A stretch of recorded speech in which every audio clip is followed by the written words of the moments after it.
boa noite. Boa noite. Justiça manda devolverem 400 milhões de reais da obra do Itaquerão. A condenação atinge o Corinthians, a Odebrecht e ex-presidente da Caixa Federal. Joesley Batista depõe sobre Temer e o decreto dos portos. E delegados da Polícia Federal reagem contra a entrevista do diretor prevendo arquivamento. Governo quer pôr a reforma da Previdência em discussão, mesmo sem garantia de votos. Ministro Marum anuncia que o projeto vai ao plenário da Câmara na terça-feira. São Sebastião e Ilhabela entram em estado de emergência por causa das chuvas. Todo o litoral norte paulista enfrenta problemas. E no Rio de Janeiro, há 4 mortos. 2/3 das mulheres condenadas cumprem pena por tráfico de drogas. O caso da presa que ficou com o bebê na delegacia reacende o debate sobre mães na cadeia. Nos Estados Unidos, o atirador que matou 17 numa escola era monitorado pelo FBI. Trump diz que faltou vigilância da comunidade e das autoridades que conheciam os problemas. O Jornal da Gazeta está no ar.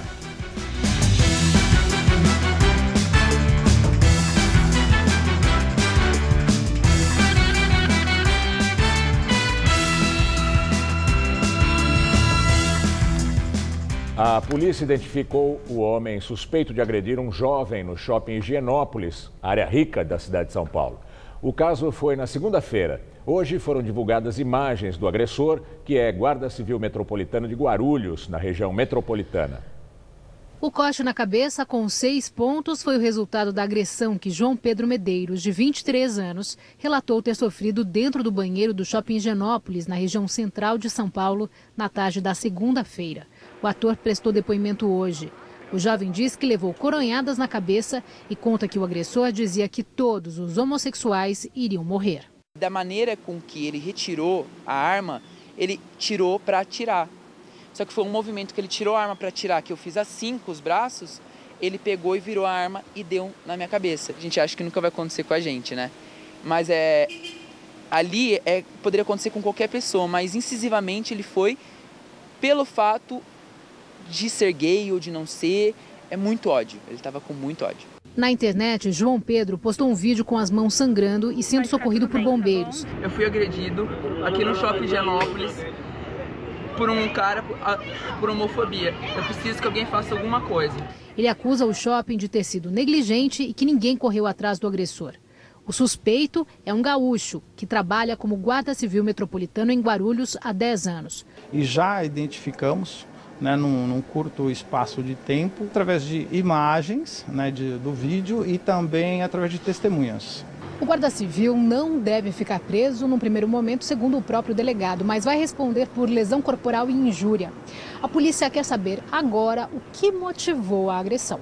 O fato principal seria essa motivação, O que levaria alguém a agredir de uma forma assim, até com uma arma de fogo, uma forma tão desproporcional, E essa motivação que está deixando a gente indignado, que temos que descobrir, Procurado, o Shopping Pátio Higienópolis afirmou que não compactua com qualquer tipo de violência, que prestou os primeiros socorros ao rapaz e que colabora com a polícia. E a repórter Sabrina Pires continua na delegacia acompanhando a investigação desse caso. Boa noite, Sabrina. Estela, olha, o caso está aqui na delegacia de Santa Cecília e foi um dia inteiro de espera na expectativa de que esse guarda civil metropolitano de 34 anos de idade viesse aqui, se apresentasse e prestasse o depoimento. Só que no finalzinho da tarde o advogado dele entrou em contato por telefone com o delegado e pediu que o acusado se apresente em outra data. O delegado acatou o pedido da defesa e muito provavelmente amanhã ele deve se apresentar então aqui nessa delegacia e dar o seu depoimento. Bom, também quem falou sobre o caso foi a Prefeitura de Guarulhos, para quem esse guarda civil metropolitano trabalha. Em nota, a Prefeitura declarou que está aguardando a apuração dos fatos. Voltamos ao estúdio. Agora vamos falar do caso da mãe que ficou presa numa delegacia com um bebê recém-nascido há 3 dias. O juiz que negou a prisão domiciliar da mulher detida por tráfico pode ser investigado pela Corregedoria do Tribunal de Justiça de São Paulo. E dados da Secretaria da Administração Penitenciária mostram que das 12 mil presidiárias, 65% cumprem penas relacionadas à venda de drogas. Foi nesta delegacia do Brás que o bebê passou uma noite e um dia inteiro dos 3 que tinha de vida. Numa cela de passagem para homens, o recém-nascido e a mãe foram acomodados num colchão que os carcereiros conseguiram às pressas. Jéssica Monteiro foi presa no sábado. Segundo o boletim de ocorrência, ela portava 89 gramas de maconha em sacos plásticos escondidos no sutiã. No cortiço, onde ela mora e que a polícia diz ser um ponto de venda de drogas, um homem também foi preso com maconha e cocaína. O juiz Cláudio Salvetti D'Angelo negou o pedido para que Jéssica ficasse em prisão domiciliar. Mãe e filho foram, então, levados do hospital de volta para a cela da delegacia. Um ambiente completamente insalubre. Não é um ambiente nem para você, nem para mim, para ninguém, assim, entendeu? Quanto mais para um bebê de 2 dias, né? Só no fim da tarde de ontem, Jéssica foi transferida com o filho para a penitenciária feminina da capital, na Zona Norte. O bebê, que se chama Henrico, está agora com a mãe numa ala específica para a amamentação aqui do presídio. Só que, além dele, outras 249 crianças moram em penitenciárias brasileiras junto com mães detentas, segundo o Conselho Nacional de Justiça. E outros 370 bebês devem nascer nos próximos meses, filhos de mulheres que estão grávidas na cadeia. Na semana que vem, o Supremo Tribunal Federal começa a analisar uma ação movida pela Defensoria Pública da União, que pede a prisão em casa para todas as grávidas e mães com filhos de até 12 anos que estão presas de forma preventiva. O Código de Processo Penal já permite, desde 2016, que o juiz conceda o benefício, um direito previsto no Estatuto da Primeira Infância. O Conselho Estadual de Defesa dos Direitos Humanos acredita que Jéssica poderia ter sido beneficiada, já que não tem antecedentes criminais. O Conselho anunciou que vai provocar a Corregedoria do Tribunal de Justiça de São Paulo para que investigue a conduta do juiz, considerada falha. O juiz, como uma providência cautelar, deveria, na sua decisão, já definir que ela alterar alta hospitalar, já que ele não concedeu o regime domiciliar para ela, que alterar alta ela fosse encaminhada para uma penitenciária feminina com berçário, com atendimento maternal, ou fosse para o próprio hospital penitenciário. Em nota, o Tribunal de Justiça de São Paulo diz que não há informações sobre investigações feitas pela Corregedoria e que cabe aos advogados tomar as providências caso discordem da decisão. Já o juiz não pode se manifestar conforme prevê a Lei Orgânica da Magistratura. Hoje, a Secretaria Nacional de Políticas para Mulheres do Governo Federal designou uma equipe para acompanhar a questão. O Ministério da Justiça e o Ministério dos Direitos Humanos também foram acionados. É cada vez maior a favela nos arredores da Radial Leste, aqui na capital. Ela surgiu em 2015, quando a prefeitura fechou tendas de acolhimento de moradores de rua na região. Parte das pessoas se recusou a abandonar o terreno e começou a construir pequenos barracos. Para esta mulher, o carrinho de supermercado é um instrumento de trabalho. Muitos usam o objeto para fazer coleta de lixo. Já esses 3 homens empilham os sacos de material reciclável em uma pequena carroça. São moradores de uma favela que não para de crescer na calçada da Avenida Alcântara Machado, a Radial Leste, no sentido do centro. Colados uns aos outros, os barracos ocupam uma área de pelo menos 300 metros. Como se não bastasse a gigantesca fileira de moradias precárias, muitas famílias também ocupam a parte de baixo do acesso deste viaduto. O Jornal da Gazeta vem mostrando o crescimento desta favelização, primeiro em 2016, depois no ano passado. É muito triste você ver o seu semelhante viver umas vidas tão sofridas como vivem, né? Quem passa de carro reclama da insegurança. Principalmente à noite, né? A noite é muito perigoso ali. Isso aí começou uma casinha só, agora tem um monte. Cícera pensa diferente. Ela trabalha vendendo salgados em frente à favela. São pessoas boas, né? Tem uns que não têm e chega, ó, tia, me dá um salgado desse, eu tô sem comer e tal. eu dou, né? E nisso você cria até uma amizade. Chama a atenção a quantidade de cachorros adotados pelos moradores de rua. No ano de 2015, a prefeitura, sob a gestão de Fernando Haddad do PT, encerrou as atividades de um centro de acolhimento feito com tendas que funcionava aqui neste terreno debaixo do viaduto Bresser. Naquela época, a orientação do governo municipal era para que essas pessoas procurassem atendimento em um outro centro que havia sido inaugurado há cerca de 3 quilômetros daqui. Mas na prática, a grande maioria não aceitou esta mudança e preferiu continuar morando aqui. Muitos, as famílias não aceitam, né? Aí fica por aí, jogado por aí. Eles preferem ficar na cidade, onde eles têm mais ganho pedindo. A atual gestão de João Dória, do PSDB, vem tentando realocar a população de rua, como fez na Praça 14 Bis, no centro. Um esforço que não tem revelado eficiência plena para atender todas as quase 16 mil pessoas que vivem nessas condições pela cidade. As pessoas não têm como trabalhar, vai morar na rua. Não ganha, não tem como pagar as despesas, vai morar na rua. Em nota, a Secretaria Municipal de Assistência e Desenvolvimento Social informou que tem o cadastro de todas as famílias da favela e mantém contato frequente com elas. A Secretaria informou também que oferece auxílio e vagas nos centros de acolhimento e que um grupo de trabalho discute periodicamente alternativas de atendimento. A defesa de Raul Schmidt conseguiu a liberdade dele em Lisboa. Ele é acusado pelos investigadores da Lava Jato de envolvimento no pagamento de propinas a diretores da Petrobras. Raul é empresário, nasceu em Portugal e tem nacionalidade brasileira. Como o Brasil não extradita um brasileiro, por reciprocidade com Portugal, negou a extradição dele. A Justiça Federal determinou que a Odebrecht, o ex-presidente da Caixa, e o Corinthians devolvam 400 milhões de reais.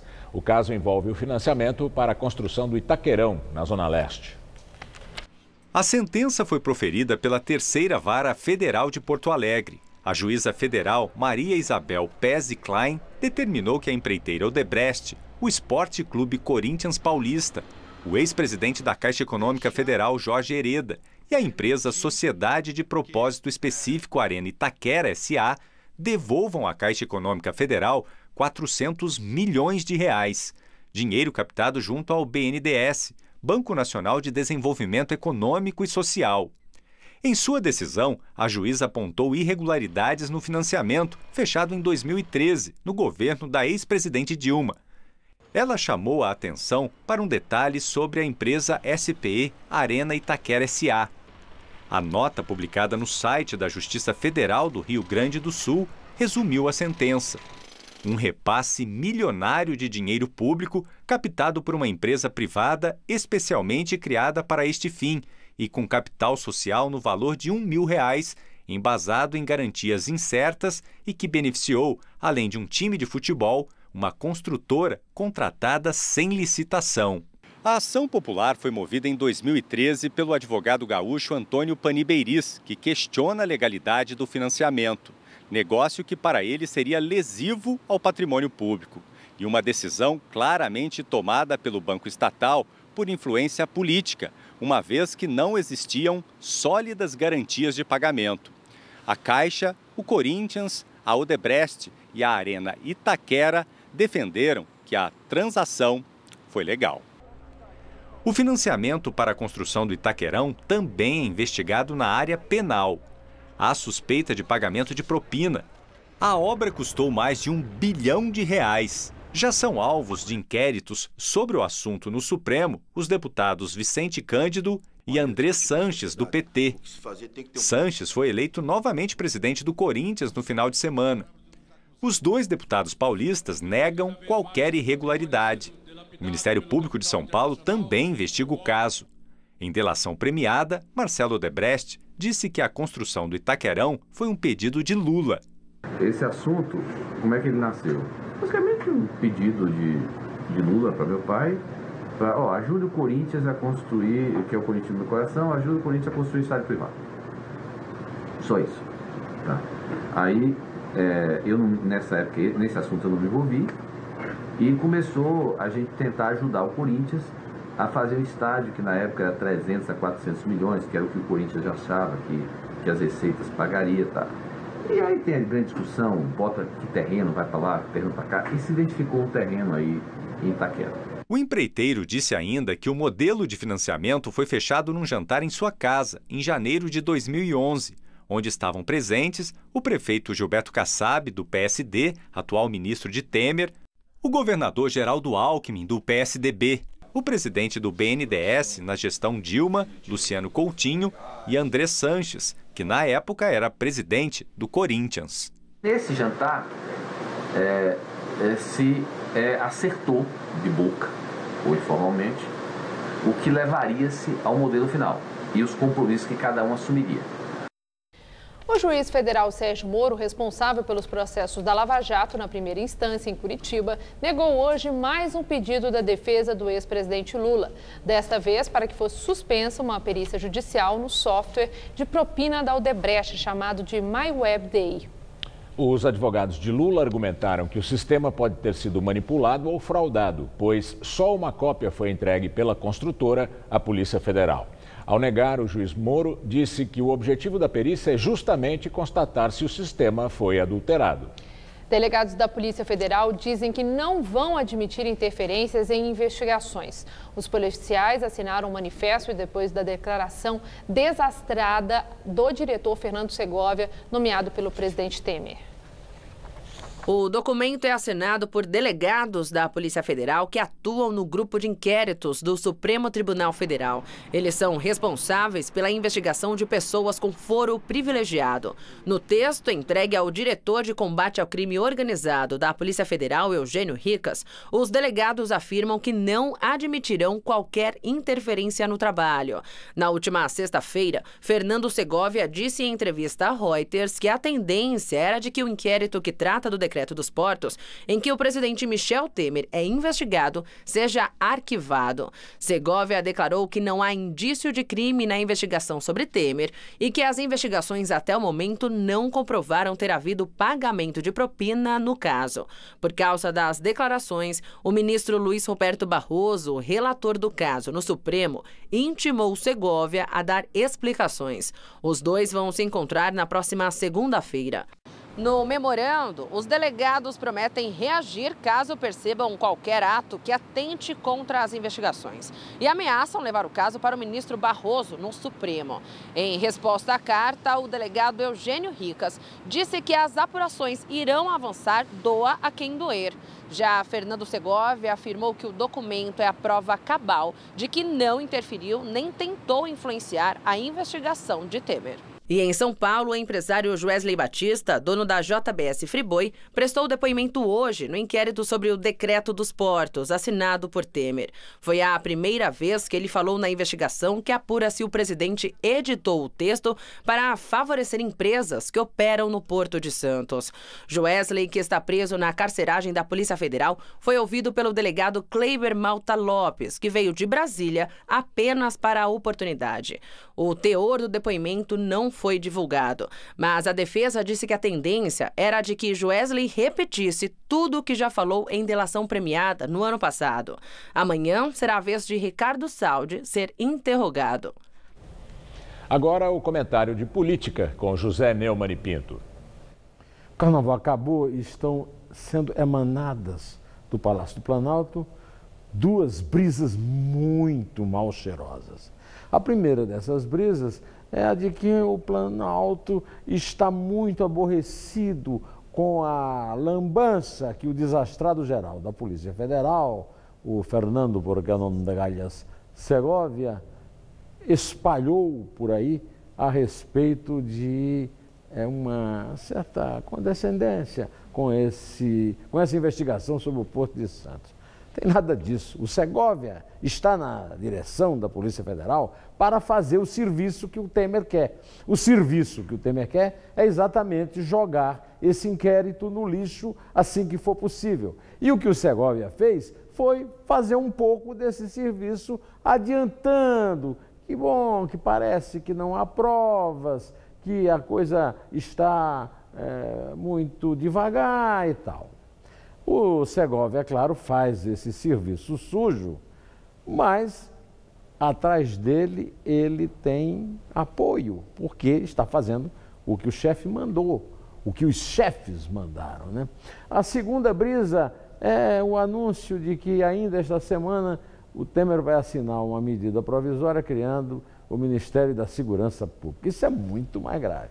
Isso aí é para atender a bancada da bala, a véspera da reforma da Previdência, numa tentativa desesperada de salvá-la, colocando as vidas de todos os brasileiros em alto risco. Hoje, a segurança no Brasil inexiste. Os estados são responsáveis, segundo a Constituição, pela segurança pública. E os estados estão loucos para transferir isso para o governo federal, que já demonstrou não ter competência para enfrentar o problema. Fala-se, por exemplo, que o Temer pensa em nomear o atual ministro da Defesa, Raul Jungmann, ou aquele lá do Rio que mandava o Beltrame, que criou aquela história lá das uniões, das unidades pacificadoras. Seja qual for a solução, ela não é possível, porque o ditame constitucional é que a segurança é do Estado, não é da União nem dos municípios. E isso para mudar só com uma reforma da Constituição que o governo não tem número, não tem apoio para fazer, por mais que a bancada da bala seja grande. De qualquer maneira, nós ficamos aqui debaixo dessa incompetência generalizada. Todo mundo sabe o que aconteceu no Rio de Janeiro, principalmente, mas no Brasil inteiro, durante esse carnaval. A população está desarmada, os bandidos armados e nós acuados pela cachorrada no mato. Eu volto terça-feira, que vem direto ao assunto. Em pé! O Jornal da Gazeta falou agora há pouco com a assessoria do apresentador Luciano Huck, que informou que ele não vai concorrer às eleições deste ano. De acordo com o site O Antagonista, a TV Globo teria exigido uma posição definitiva de Huck. O nome do apresentador ganhou força depois da condenação em segunda instância de Lula. Huck conversou nas últimas semanas com diversas lideranças políticas e recebeu incentivo do ex-presidente Fernando Henrique Cardoso, do PSDB. 4 pessoas morreram no temporal que atingiu o Rio na madrugada desta quinta-feira. A chuva causou interdições, falta de energia, alagamentos e derrubou árvores e um trecho da ciclovia Tim Maia. A prefeitura recomendou à população que evitasse circular hoje de manhã. Ainda não há um balanço oficial do número de desabrigados. Muitos moradores fizeram vídeos do temporal. O toldo de um evento na Barra da Tijuca desabou e 20 pessoas ficaram feridas. A água invadiu o Hospital Municipal Lourenço Jorge. Na Zona Norte, carros da polícia ficaram submersos. As imagens da Rocinha mostram uma enxurrada numa viela. De acordo com o secretário da Casa Civil, Paulo Messina, o temporal da madrugada foi o mais volumoso da história do Rio, num período de 1 hora. Do centro de operações da cidade, ele falou sobre as mortes. Infelizmente, no saldo, não podemos dizer que o saldo foi positivo, apesar de, vamos dizer assim, a reação da cidade e das equipes terem sido boas frente a esse temporal, essa tempestade que não foi trivial, ela foi recorde, apesar de ter sido em terrenos particulares, mas 4 pessoas faleceram, né? 2 com a queda de um muro em Quintino, um policial militar que estava se locomovendo pela rua de carro, a árvore caiu em cima dele, e por último agora a trágica notícia de uma criança de 12 anos na região de Cascadura, que a sua casa desabou. Nas redes sociais, o prefeito do Rio de Janeiro, Marcelo Crivella, do PRB, que está na Europa, disse que acompanha a situação e que a Defesa Civil foi posta em prontidão para atuar em casos de acidentes graves. A Defesa Civil do Estado informou que os bombeiros trabalharam o dia todo no salvamento de pessoas ilhadas, principalmente nas regiões de Campo Grande e Guaratiba, e em casos de queda de árvores em toda a capital. E aqui no litoral norte de São Paulo, as prefeituras de São Sebastião e Ilhabela decretaram estado de emergência depois do temporal na madrugada. Caraguatatuba e Ubatuba entraram em estado de atenção. A chuva forte que atinge o litoral paulista desde terça-feira deixou ruas alagadas em várias cidades. Em São Vicente, a água acumulada formou uma cachoeira na avenida da beira da praia. A Defesa Civil pôs em atenção para deslizamentos às regiões próximas dos morros. Em 72 horas choveu o que era esperado para todo o mês de fevereiro. A Prefeitura de São Sebastião estima um prejuízo de mais de 50 milhões de reais com os estragos. 25 famílias estão desalojadas e foram levadas para um centro comunitário. A Prefeitura de São Sebastião está arrecadando doações como água potável e produtos de limpeza e higiene pessoal. Os itens podem ser entregues na rede do Fundo Social de Solidariedade. O endereço é Rua Sebastião Silvestre Neves, número 128.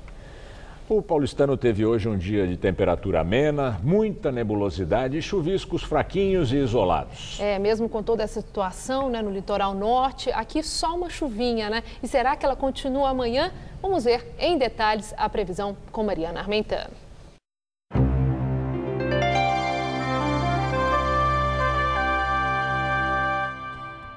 Pelo país, o predomínio é de tempo abafado com chuvas pontuais. Mas o vento úmido que sopra do mar ainda provoca chuvas a qualquer hora na faixa litorânea paulista e fluminense. Também deve chover de forma mais frequente em parte do Nordeste, ali na costa da Bahia, no leste do Rio Grande do Norte, da Paraíba e de Pernambuco e no norte do Brasil por causa da umidade da Amazônia. Em boa parte do sul do Brasil e entre o norte de Minas e o interior da Bahia, tempo firme e ensolarado amanhã. Vamos ver algumas temperaturas? Tempo fechado amanhã em Natal, com máxima de 28 graus por lá. Em Salvador, calor de 29, com tempo instável, assim como no Rio de Janeiro, onde faz até 31 graus durante a tarde. E em Porto Alegre, 30 graus, com tempo firme nesta sexta-feira. Para São Paulo, o sol aparece na maior parte do estado e chove de forma pontual a partir do meio da tarde. Mas, como já foi dito, o vento úmido que sopra do mar ainda mantém o céu cheio de nuvens no litoral, no Vale do Ribeira e também aqui na Grande São Paulo. Na costa do estado ainda pode chover a qualquer hora e na Serra da Mantiqueira fica o alerta para o risco de chuvas fortes. E olha só o calor. Chega a fazer até 32 graus em Presidente Bernardes e em Araçatuba, 34 em Votuporanga. Nas cidades de Ribeirão Preto e São José do Rio Preto faz até 32 e no litoral também esquenta e já volta a fazer 29 graus em Caraguatatuba. Na capital a temperatura também volta a subir, viu? Nesta sexta-feira teremos mínima de 19 de manhãzinha e máxima à tarde de 26 com chuvas pontuais. Assim como no sábado, quando já faz até 28 graus à tarde. E no domingo os termômetros chegam a bater na casa dos 30 graus com predomínio de sol em toda a capital. O Exército reagiu ao pedido da Procuradora-Geral da República, Raquel Dodge, para que o Supremo volte a discutir o alcance da lei da anistia. A informação é da coluna de Andresa Matais, do jornal O Estado de São Paulo. De acordo com o jornal, a cúpula militar questiona os motivos de, em meio a tantos problemas no país, Dodge remexer em questão que já foi objeto de decisão do STF. Grupos de WhatsApp de militares estão fervilhando. O assunto vai entrar na pauta da reunião do Alto Comando do Exército agendada para a próxima semana.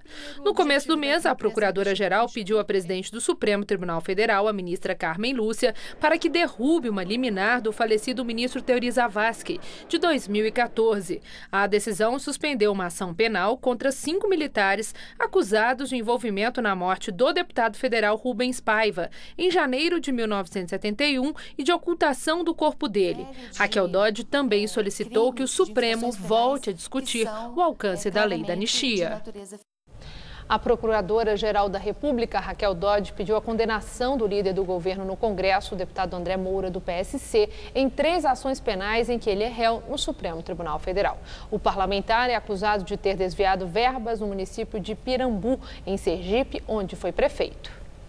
O líder do governo Temer na Câmara também é acusado de ser beneficiário de um esquema de repasses ilegais de propina, mesmo depois de ter deixado a prefeitura de Pirambu, que começou a ser administrada por um aliado dele. Segundo Raquel Dodge, André Moura cometeu crimes de responsabilidade e de associação criminosa entre 2005 e 2007. O Tribunal Regional Federal da Primeira Região, com sede em Brasília, suspendeu hoje o depoimento do ex-presidente Luiz Inácio Lula da Silva, previsto para o próximo dia 20. O pedido de suspensão foi feito pela defesa do petista. Lula seria ouvido no processo em que é réu por suposto tráfico de influência, lavagem de dinheiro e organização criminosa na compra dos caças suecos pelo governo Dilma Rousseff. As suspeitas são investigadas pela Operação Zelotes. O ministro da Secretaria de Governo, Carlos Marum, afirmou que a discussão da reforma da Previdência na Câmara dos Deputados vai começar mesmo sem os votos necessários para aprovar o texto. De acordo com Marum, o presidente da Câmara, Rodrigo Maia do DEM, dará início à discussão oficial da reforma no plenário da Casa na próxima terça-feira, mesmo sem ter a certeza dos 308 votos favoráveis à matéria.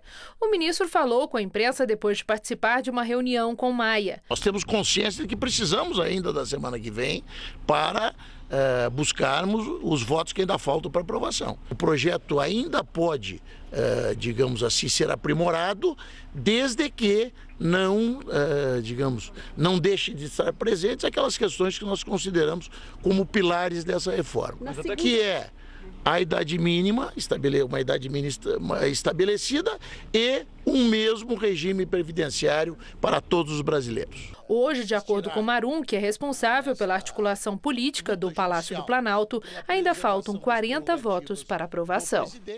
O presidente Temer foi hoje a Campinas, no interior de São Paulo, para visitar as obras do acelerador de partículas no Centro Nacional de Pesquisa em Energia e Materiais.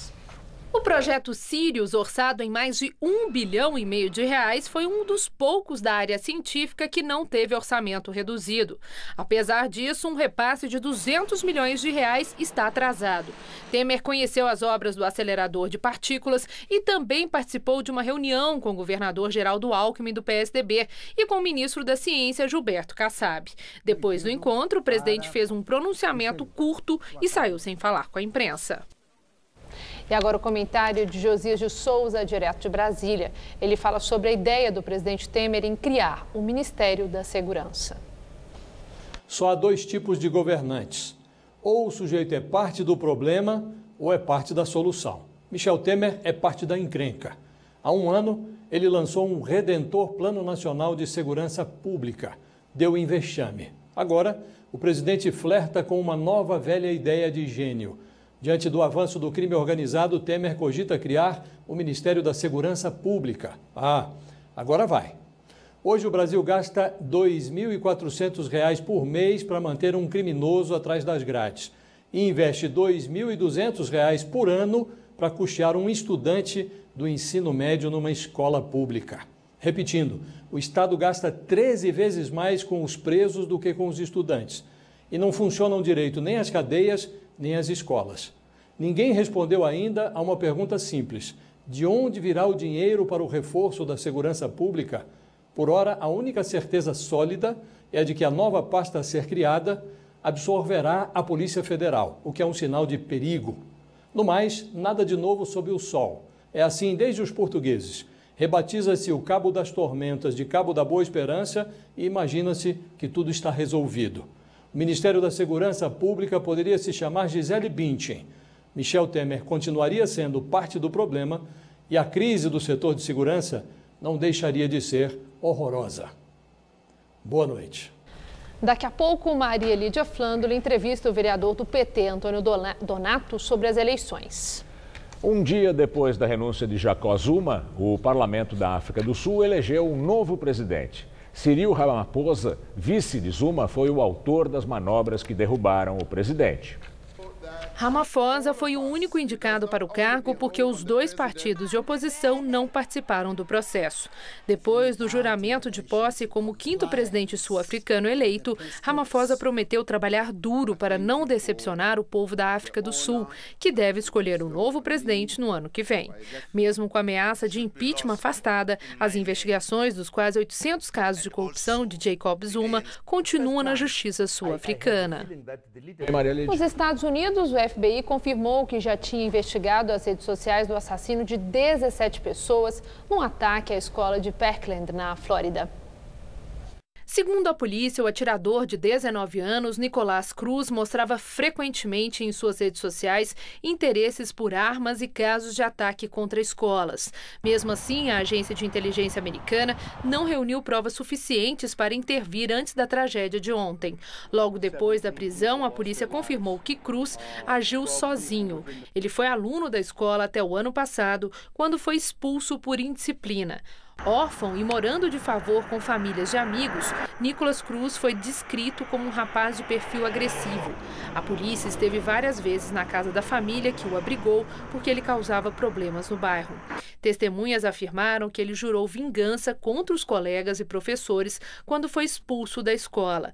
Vídeos gravados por alunos do colégio no momento do ataque mostram um pânico com os tiros disparados.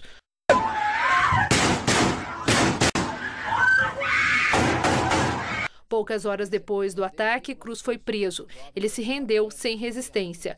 A polícia encontrou grande quantidade de munição e um rifle AR-15, adquirido legalmente por ele há 3 meses, apesar de já ter passado por tratamentos psiquiátricos em clínicas comunitárias. Teoricamente, isso vetaria a aquisição de armas, segundo a lei da Flórida. O presidente dos Estados Unidos, Donald Trump, que defende a livre venda de armas, afirmou que o ataque foi consequência de um distúrbio mental e da falta de vigilância da comunidade e das autoridades que sabiam dos problemas de Cruz.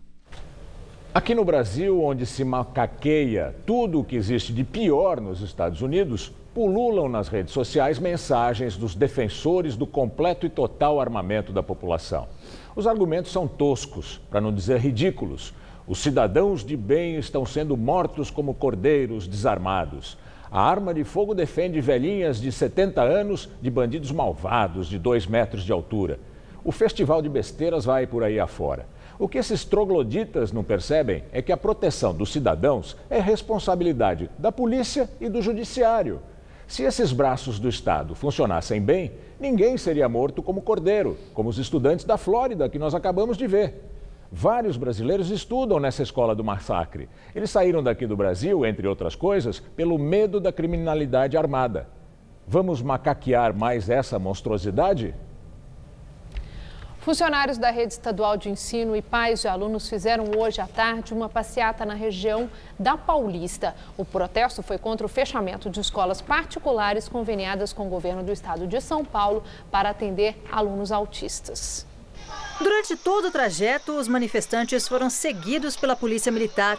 Uma faixa da Avenida Paulista, no sentido Paraíso, foi fechada, mas não atrapalhou o trânsito. Dezenas de pais, alunos e funcionários da rede estadual de ensino carregaram balões azuis, cor que representa a conscientização do autismo e também maior incidência de casos no sexo masculino. Desde o início de fevereiro, dos 25 estabelecimentos de ensino conveniados no estado, 4 não estão funcionando. 15 deles são na capital paulista e juntos atendem 2.500 estudantes. Segundo Alexandre, que é pai de um garoto autista de 11 anos, as escolas não vão conseguir cumprir as exigências do governo, como arcar despesas com uniforme, transporte, alimentação e higiene pessoal. As escolas não conseguem manter aberta, mantendo essa situação atual. Os manifestantes seguiram para a Assembleia Legislativa, onde participam neste momento de uma audiência pública. A Defensoria Pública do Estado de São Paulo entrou com uma ação civil contra a Secretaria de Educação do Estado para buscar uma solução extrajudicial. O Jornal da Gazeta entrou em contato com a Secretaria Estadual da Educação, que ainda não se manifestou. Vamos agora às notícias do esporte com Estela Gontijo e Celso Cardoso. Depois do esporte, Maria Lídia entrevista ao vivo o vereador Antônio Donato, líder do PT na Câmara Municipal de São Paulo. Na volta ao Itaquerão, depois de 2 meses, o Corinthians, foi surpreendido pelo São Bento na rodada de ontem do Paulistão. Boa noite, Celso. Boa noite, Estela. Não foi uma noite boa para o Corinthians. O time teve a posse de bola, martelou o adversário, mas criou muito pouco. Não conseguiu fazer o suficiente para, pelo menos, empatar com o São Bento. O time de Sorocaba quebrou um jejum de 31 anos sem vitórias sobre o Timão. Já o Santos fez a parte dele diante do São Caetano. Jogando para um público de menos de 5.000 pessoas na Vila Belmiro, Santos abriu o placar com Lucas Veríssimo de cabeça. Os donos da casa ampliaram com esse chute cruzado de Gabigol, fazendo o segundo dele no retorno ao time da Vila. Final, Santos 2, São Caetano 0.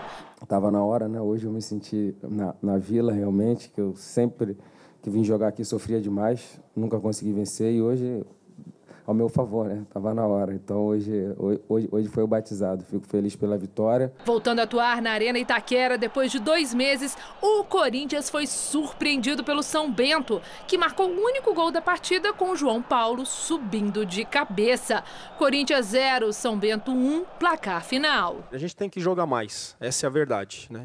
E nós sabemos que podemos jogar mais, os atletas sabem que podem jogar mais.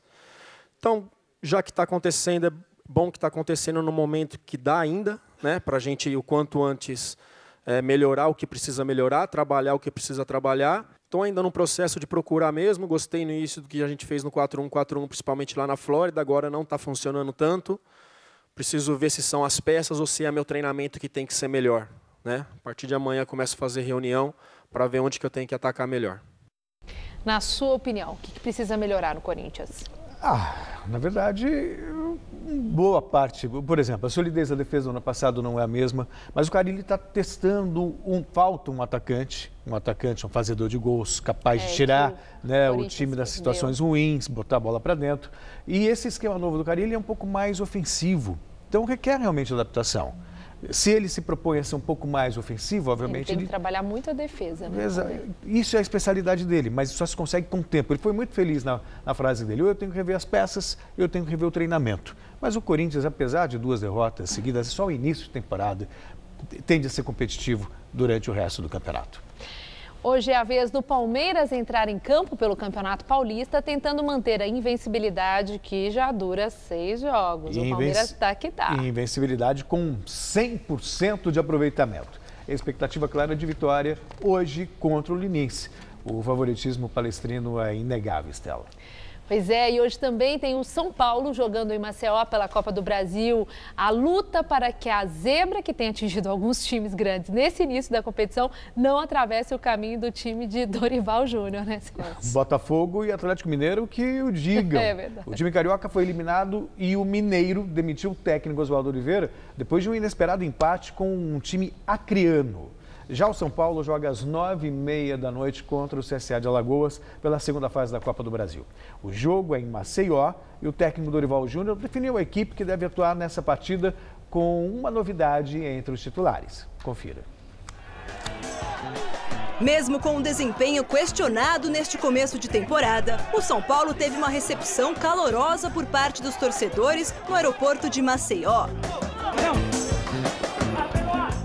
Já no estádio Rei Pelé, palco do jogo, a imprensa só teve acesso ao trabalho de aquecimento da equipe.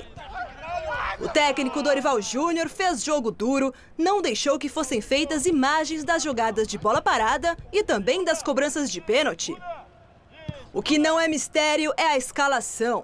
A única mudança na equipe titular que vem atuando é a entrada de Hudson no lugar de Petros, que está suspenso.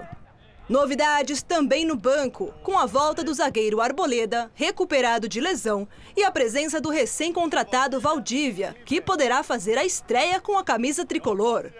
O São Paulo enfrentou o CSA em 6 oportunidades e está invicto, com 3 vitórias e 3 empates. Só que o tricolor sabe que agora o empate não serve, já que leva a decisão para os pênaltis. Tem que vencer, né? Teoricamente é jogo fácil. Mas na prática, veja só, jogo em Maceió, com a obrigação de vencer. Se der empate, vamos imaginar que dê empate, aí tem os pênaltis, aquele drama danado.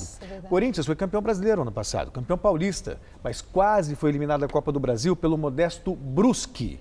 Que o São Paulo consiga se impor. Está reforçado, tem a Arboleda no banco, tem o próprio Valdívia, que é uma boa opção.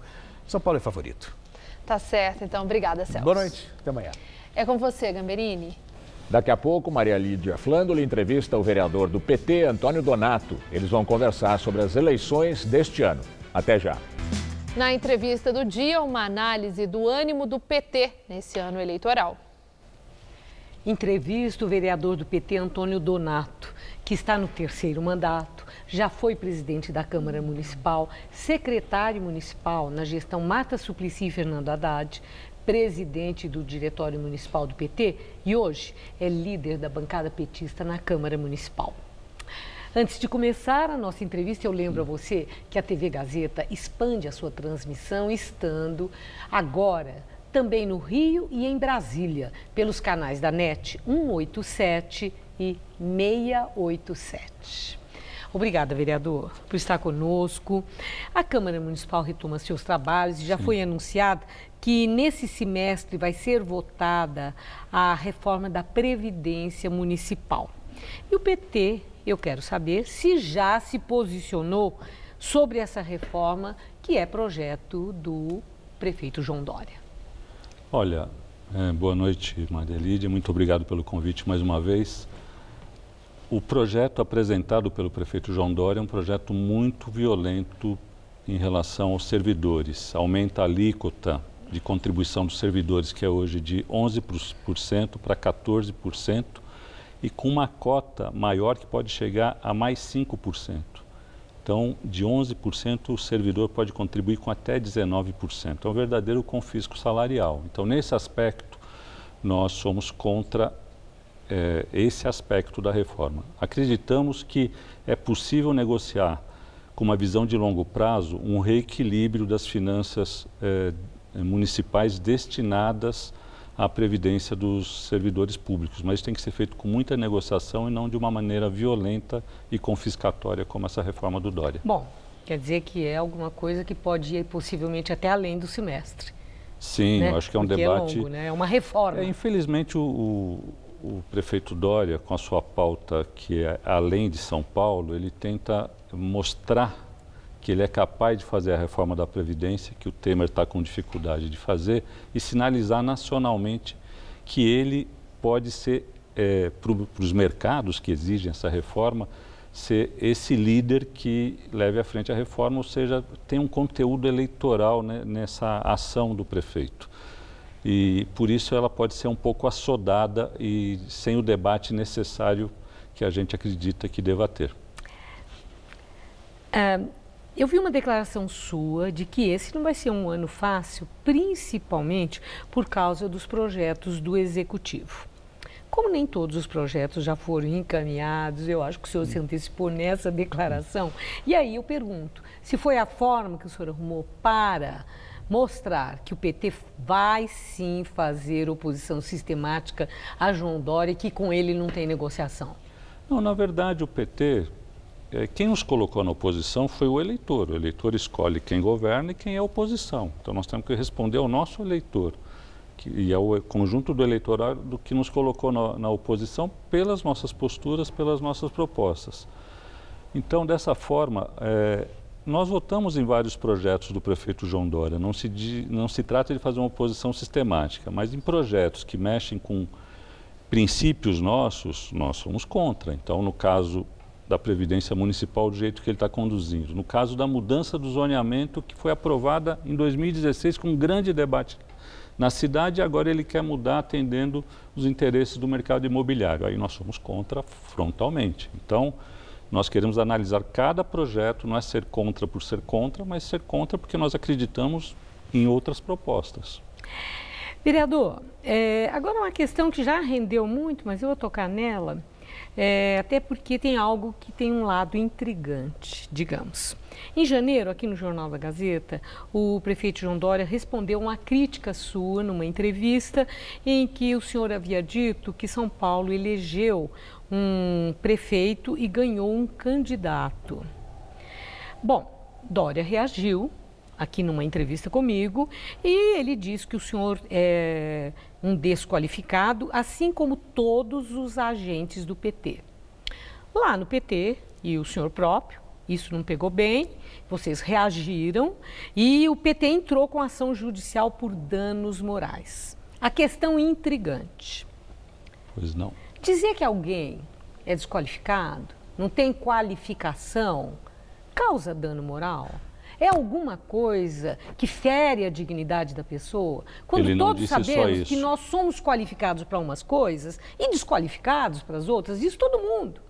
Vocês fizeram tempestade em copo d'água? Não, pelo contrário, o prefeito é que não sabe lidar com a crítica, porque a crítica foi absolutamente pertinente, a vida está mostrando. O que eu disse que foi manchete da Folha de São Paulo. A cidade elegeu um prefeito e ganhou um candidato. E a vida está mostrando isso, ele quer ser candidato ou a presidente ou a governador do estado. Ele não quer ser prefeito da cidade. Essa foi a crítica. Ele não soube responder a essa crítica. Mas o que eu perguntei ao senhor, se foi tempestade em copo d'água, o fato de Dória ter falado, usado a expressão desqualificado. Não, isso aí não me incomoda. E nem vou responder nos mesmos termos dele. O que incomoda é que ele falou num contexto atribuindo ao PT outras coisas, não só a desqualificação, como um partido que apoia criminosos. Foi o conjunto da frase dele. Você entrevistou e lembra do que ele disse. Então, o conjunto da frase foi ofensiva. O desqualificado, ele não mostrou onde eu sou desqualificado. Eu posso até mostrar onde ele é desqualificado, mas não quero fazer esse debate. Tá bom, então vamos continuar a nossa entrevista. O PT já decidiu sobre quem será o candidato ao governo de São Paulo?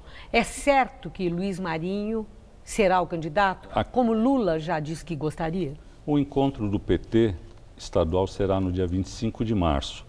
E o Luiz Marinho tem uma ampla maioria no partido para ser indicado. Então, acredito que ele será o nosso candidato a governador com uma ampla maioria no partido. Não só com a indicação do Lula, que tem que ser levado em conta naturalmente, mas com uma receptividade muito grande no partido.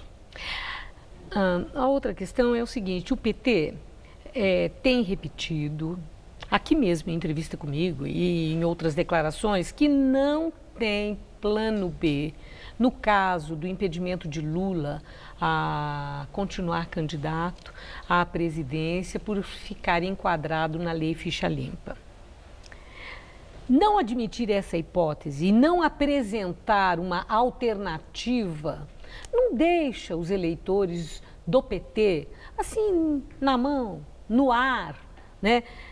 Vocês não indicam nome porque no PT não há nome com a estatura de Lula, não quero usar essa palavra, eu ia usar a palavra que não é para usar, com as características de liderança que Lula possui?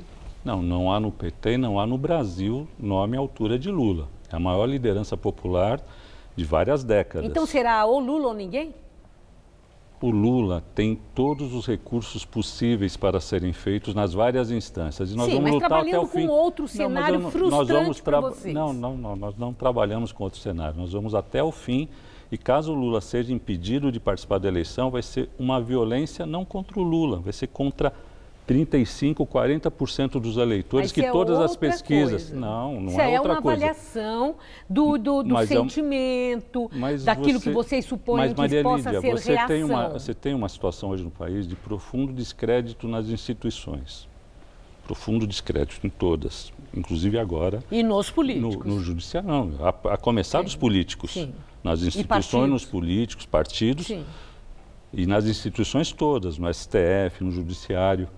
Você alijar, nesse momento de crise institucional, de quem tem apoio de pelo menos 1/3 da população, é uma violência contra a população que enxerga no Lula uma liderança necessária para o país. Então, a gente não admite essa violência, nós vamos lutar até o fim para que ele seja candidato. Bom, encerrando rapidissimamente em uma palavra. Antônio Donato vai ser candidato nas eleições desse ano ou vai continuar vereador? Vou continuar vereador, gosto de ser vereador, mas vou apoiar meus candidatos, a deputado federal, estadual, a governador e o presidente Lula para a presidência da República. Muito obrigada por sua entrevista, Eu que agradeço, uma boa mais noite. Uma vez. Boa noite. Gamberini. Um grave acidente deixou 8 mortos e 30 feridos hoje em Formosa, Goiás. Segundo a Polícia Rodoviária Federal, o motorista de um ônibus invadiu a contramão e atingiu uma carreta. Com a batida, a carreta perdeu o controle e invadiu o guardrail. Depois, bateu numa segunda carreta, que estava descarregada, e tombou. O ônibus saiu de Cajazeiras, na Paraíba, e ia para Goiânia. Com o acidente, uma das laterais foi destruída. 6 pessoas morreram na hora e 2 no hospital. No ônibus viajavam 43 passageiros e o motorista. O tráfego na BR-020 foi interditado nos 2 sentidos, o que provocou um engarrafamento de 4 quilômetros. O governo de São Paulo bloqueou um prêmio de R$1 milhão da nota fiscal paulista este mês por suspeita de fraude.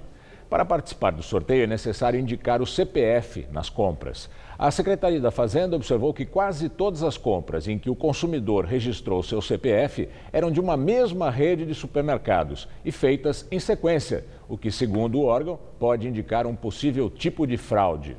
A secretaria informou que foi instalada uma auditoria e o consumidor só terá o prêmio liberado após a conclusão das investigações. Os demais ganhadores do sorteio de fevereiro terão os pagamentos liberados normalmente. O Jornal da Gazeta termina aqui. A edição de hoje pode ser vista no site do Jornal da Gazeta. Mais notícias em nossa edição das 10. Uma excelente noite para você. Boa noite e até amanhã.